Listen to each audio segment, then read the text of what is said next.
Big changes are coming to the SNAP program in 2024. We've got a mix of updates, some good, some bad, and many important ones in between. Today, we're going to dive into 20 significant SNAP EBT changes that you need to know about so that you can be prepared for what's ahead. Let's start with the good news.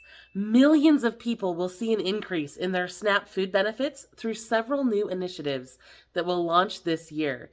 First up, the brand new Summer EBT program will launch in 2024. This initiative is a game changer for families, especially during those challenging summer months when free and reduced price school meals aren't available. Here's how it works. Every eligible school-age child can receive up to $120 in extra EBT benefits over the course of the summer. That's $40 per month for each month of the summer for every child. For a family with 3 kids, that's an extra $360 in food benefits over the course of the summer. But who's eligible? This program is designed to help children who receive free and reduced price meals through the National School Lunch Program. However, in a detailed 17-page memo, the USDA noted that other kids, including those who are homeschooled, may be eligible to receive these benefits if they participate in a means-tested program like SNAP, TANF, or Medicaid. This is really exciting for low-income families. However, as usual, there is a catch. Each state can decide whether or not to participate in this program, and not all states are on board. As of this recording, there are 20 states, 3 territories, and 2 tribal nations who are already registered to provide these benefits. Those include Arizona, California, Colorado, Delaware, Illinois, Kansas, Kentucky, Maine, Maryland, Massachusetts, Michigan, Minnesota, Montana, New Jersey, New Mexico, North Carolina, Ohio, Utah, Virginia, and West Virginia, as well as American Samoa, the Commonwealth of the Northern Mariana Islands, Guam, Cherokee Nation, and Chickasaw Nation. On the flip side, some states have indicated that they aren't going to offer this to their residents. Those states include Florida and Nebraska. No matter what happens, though, I will keep updating you on any changes in our weekly resource roundups. Make sure that you're subscribed to our channel with those notifications enabled so that you don't miss a single update. Kids aren't the only ones getting extra EBT in 2024 either. There are new programs launching that will help seniors, veterans, and basically everyone get more EBT this year. If you've watched our videos before, you know I love to talk about nutrition incentives like Double Up Food Bucks and grocery prescription programs. These are both great ways to get extra food with your benefits, and I'm glad to report that we've seen these programs steadily grow and expand every year. In 2024, we'll see them expand even more. The USDA recently announced that they are going to invest more than $52 million in the Gus Schumacher Nutrition Incentive Programs to help these programs reach more people. Now, these incentives include the programs that will double or even triple your SNAP benefits when you shop at participating retailers. And they also include other programs like FreshRx grocery prescriptions, free farmers market vouchers, and more. If this is all news to you, be sure to stop by lowincomerelief.com/doubleUp for a list of farms and grocery stores that will double or triple the value of your SNAP EBT benefits. And make sure to subscribe because I will be reporting on all this in greater detail as we move into farmers market season. Now, many of these programs are going to become even easier to use in 2024 because a lot of them are upgrading from paper vouchers and wooden tokens to digital tracking systems that will just put the money right back on your EBT card. The federal government is supporting this move by sponsoring an electronic healthy incentives program pilot in 3 states. These 3 states were given millions of dollars in federal money to develop this new technology. Starting in January, Washington State is expected to launch their electronic program. This will reimburse your EBT card directly when you purchase fresh fruits and vegetables. When you buy fresh produce, you'll get a 100% reimbursement, which means that all the money you spend on eligible products will go right back on your EBT card, and you can spend it again on whatever SNAP eligible items you want. The only catch is that there is a maximum reimbursement of $50 a month, but that's an extra $50 in food stamps that you can spend every single month. on fresh, healthy fruits and vegetables. These rules will vary depending on what state you live in. The Colorado program is expected to launch in April, but it will have a maximum reimbursement of $60 a month, and you can only get up to $20 back on each transaction. Louisiana's program will launch in August, but it will only reimburse shoppers 30 cents for every dollar spent on fresh produce, and there is a $25 per month limit in that state. California has already implemented a program like this that reimburses shoppers for purchasing healthy fruits and vegetables.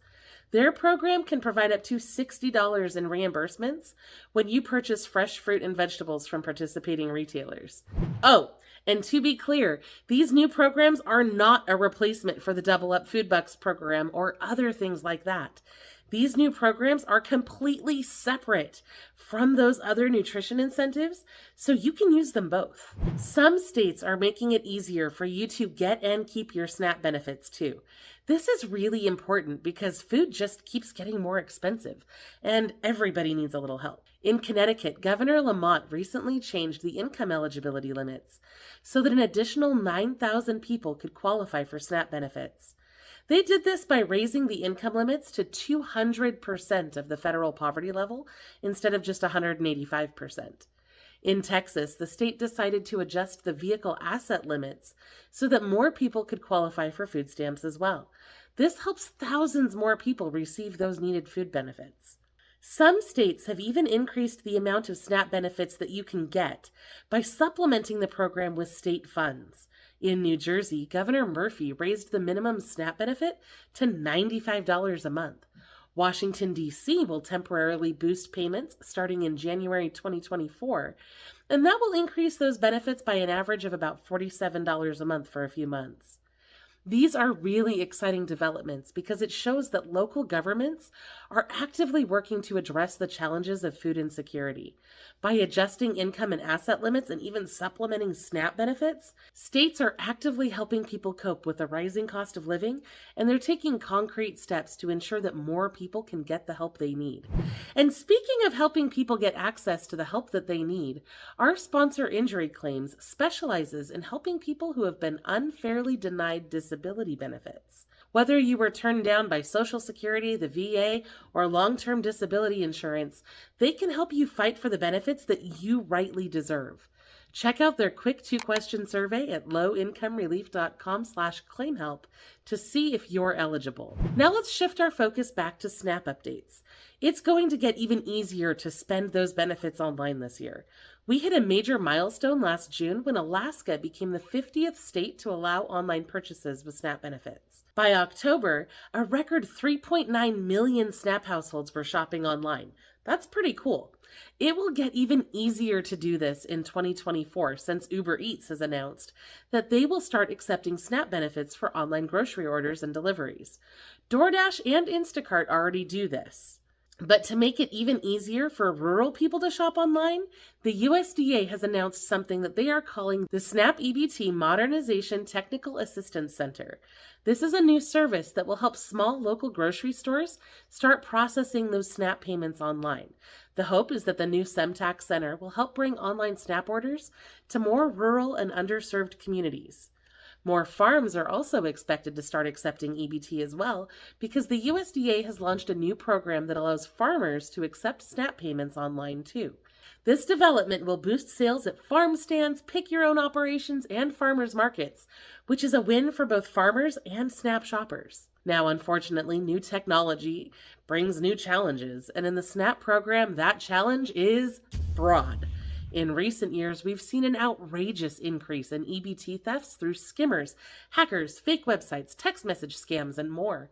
It's more important than ever to stay vigilant and informed so you don't lose your precious benefits. We've talked a lot about EBT fraud on this channel, and I'm not going to repeat it all here. Going into 2024, most states are now set up to replace stolen EBT benefits. By last October, the USDA had approved plans for every single state to do this, but some areas are taking longer to implement those programs. Take Arkansas, for example. Their replacement program isn't expected to be operational until June 2024. Now, EBT theft often catches users off guard. All it takes is for you to swipe your card at the wrong register, and you could have your account completely drained within minutes. That's because it is really hard to tell if a skimmer has been installed on the payment terminal. Skimmers are small devices that can capture your card number and PIN. That information is transmitted to scammers who can use it to clone your card and spend your benefits. To stop this, the USDA has announced a mobile payment pilot. This program will start testing different ways that you can pay with EBT benefits. The new technology will allow you to tap to pay or even pay with your mobile device, just like you can with an ordinary debit or credit card. Initially, this new payment method will be tested in 5 states: Illinois, Louisiana, Massachusetts, Missouri, and Oklahoma. Those states are all working on implementing this new tech, but it's unclear if it will be fully available before the end of 2024. In the meantime, the USDA is trying other things to crack down on fraud. They've issued around $3 million in grants to other states to implement new safety measures that will help protect your food benefits. Colorado, Michigan, Mississippi, Texas, and Wisconsin are using these funds in different ways, including training staff, implementing new technologies, and even upgrading to forensic tools for investigating SNAP cybercrimes. Another security measure being debated is the introduction of photos on EBT cards. While this could deter theft, it raises concerns about restricting access. SNAP benefits are meant for the entire household, which can include multi-generational families or roommates. So if only one person's photo is on the card, it could mean that other members of the household wouldn't be able to shop. Congressman Greg Kasser from Texas has proposed the No Photo for Food Act, which would prohibit states from requiring photos on SNAP cards. But it's important to know that skimming is not the only type of fraud that we're seeing. In Washington, D.C., for example, the Attorney General has warned about stores overcharging SNAP shoppers, which is a clear violation of the program's rules. This came to light when Charmaine Garrett reported being overcharged for a soda. The extra charge was only 50 cents, but it was still illegal. If you're shopping with EBT, make sure to double and triple check those receipts so that you know you're not being overcharged. Backlogs are another major problem plaguing the EBT system right now. Many people are waiting months to get their applications processed, and that's tough when you depend on this program to feed yourself or your family. Take Alaska as an example. They finally managed to clear a huge backlog of 14,000 applications, only to immediately face another backlog of 12,000 due to a perfect storm of problems, including weather disruptions, technology problems, and new interview requirements. They're planning to bring in 200 more people to help out, but until then, thousands of families are stuck waiting. And it's not just in Alaska either. In Memphis, one woman reported waiting 5 years for her SNAP interview due to glitches in the scheduling system. Another person waited 7 months due to constant delays and broken promises for a callback. But there is good news. Big changes are being made to make the SNAP application process quicker and smoother. For starters, the USDA has recently announced that they are teaming up with Equifax and Experian for a 5-year deal. This investment will allow states to check payroll records to confirm how much money people actually make. This is going to make things faster because many applicants won't need to hand in as much paperwork to prove their income. It should also help cut down mistakes and make customer service better. Some states are implementing additional changes as well. Both Washington, D.C. and Kansas are planning to use a smart robot system to help handle caseloads and paperwork. North Carolina is setting up a way for you to prove who you are remotely so that you don't have to travel to an office. South Carolina is upgrading their system to automatically check social security numbers so they don't have to do it manually anymore. And Ohio is improving the recertification process to make it quicker and less of a hassle. Now, as we look ahead into 2024, one of the biggest changes on the horizon is the new Farm Bill. This crucial piece of legislation is the backbone of the SNAP program, and it was originally due last September, but Congress extended the current bill until September of 2024 so that they would have more time to craft new laws that will significantly shape the SNAP program's future. The Farm Bill isn't just about food stamps either. It's a massive omnibus bill that covers a wide range of nutrition programs. It plays a critical role in ensuring the safety and security of these programs for low-income individuals and families all across the country. And that's why I want to talk to you about marker bills. This is an important part of the legislative process. Essentially, marker bills are proposals introduced by lawmakers or lobbying groups as potential additions to a much larger bill like the Farm Bill. They're like suggestions or markers indicating what some people hope will be included. Let's take a look at a few notable marker bills that were introduced this year and will likely be reintroduced next year for consideration. The Closing the Meal Gap Act would increase SNAP payments by using the low-cost food plan instead of the thrifty food plan. These are different food budgets that the USDA uses to determine what a reasonable grocery budget looks like. If they use the low-cost food plan, the budget would automatically increase. This act would also increase the deductions, eliminate time limits, and expand SNAP to Puerto Rico as well. The Hot Foods Act would change the rules so that SNAP benefits could be used to purchase hot foods that are ready to eat. The advocates for this bill argue that people who receive food benefits typically face challenges to preparing healthy meals at home. These challenges include disabilities, lack of storage space, lack of kitchen equipment, or lack of time due to working multiple jobs or having unpredictable schedules. The Keeping Kapuna Fed Act is one of my favorites. It would exempt all Social Security benefits from the food stamps income calculation. This would increase the amount of SNAP benefits that seniors and people with disabilities can receive, and would ensure that those annual COLAs don't result in food stamps losses. The Senior Hunger Prevention Act would increase the minimum monthly SNAP benefits for everyone, expand the simplified ESAP program to more areas, and help people with disabilities access more food programs. There are dozens, if not hundreds, more marker bills being considered, and each one could have a huge impact on the SNAP program. If you feel strongly about any of these proposals, it's crucial to make your voice heard.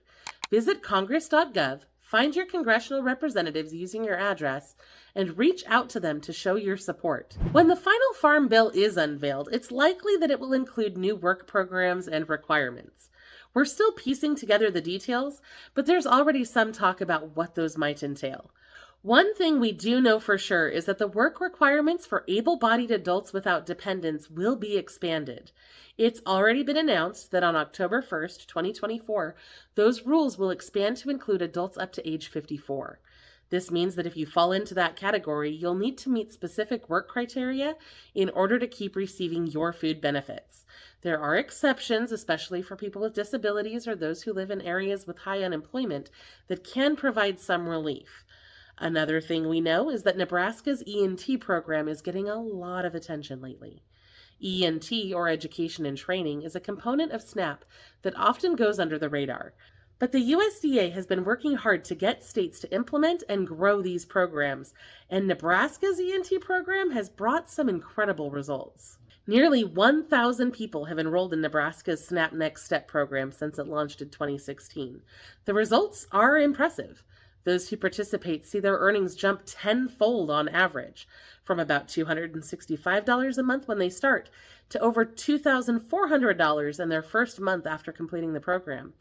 This growth in income benefits both the individuals and the state, since the average SNAP payment decreases significantly from about $508 a month to just $190 a month. Around 60% of those who participate no longer need SNAP assistance at all. Lawmakers are taking note of this success. In fact, Nebraska Senator Pete Ricketts has even introduced a marker bill called the SNAP Next Step Act, which would expand this program nationally. This proposal could be part of the upcoming Farm Bill, but we'll have to wait until later in the year to see if it's actually included. Now, of course, we'll see more big changes to SNAP later in 2024 as well. That's because the SNAP program runs on a fiscal year from October through September instead of the standard calendar year. This means that most of the major updates are typically announced at the end of the year, with those changes taking effect on October 1st. That means in October, you should be prepared for important updates like the annual cost of living adjustment, increases to the maximum allotments, increases to the standard deductions, and so on. These adjustments are crucial for ensuring that the program keeps pace with inflation and continues to effectively support those who need it. As always, we'll be here to bring you the latest news and insights on all of these changes as they happen throughout the year. To stay on top of everything happening with SNAP and other low-income assistance programs, make sure to subscribe to our channel and turn on those notifications. Don't forget to check out our latest weekly resource roundup for even more ways that you can save money and get free stuff.